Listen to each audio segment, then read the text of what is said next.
Незината изложба е насловена «Носталгија» и таа содржи 23 сликарски платна, на кои се насликани првенствено куќи, остатоци од една стара архитектура во Струмица, Охрид, Струга, Кратово, Старата Скопска чаршија и други места.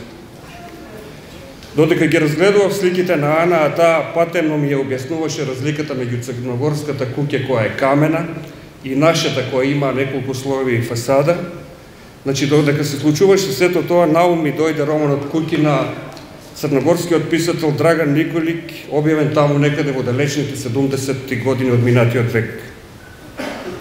Во тој роман, всушност куќата не е обична градба, туку таа е една виша суштина, еден прародител, и сите караници и помирувања кои што се случуваат во таа куќа, всушност, на крајот куќата се јавува како едно упориште, една цврстина која го обединува сето тоа.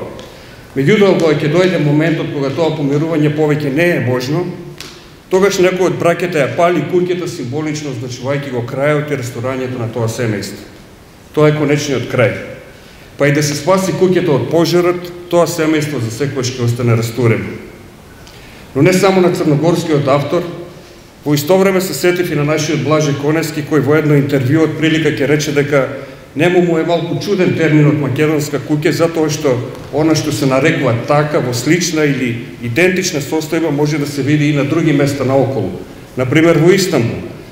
Веројатно сакајќи да укаже на тоа дека градителството се потпира врз еден принцип на пренесување и варирање на поедини модели на куќи, внесување новини во прифатените модели и сето тоа придонесува да не постои толку остра и резка граница во однос на потеклото и градежниот стил на одредена градба како што е куќата. Па и во рамките на воопштениот термин македонска куќа ние зборуваме нели за градска и селска куќа, за струмичка, охридска, кратовска куќа, затоа што сите тие куќи имаат одредени стилски обележја кои ги прават различни едни од други. Со своите слики Ана се надоврзува на една практика во македонското сликарство која се занимава токму со куќите од едноминато време.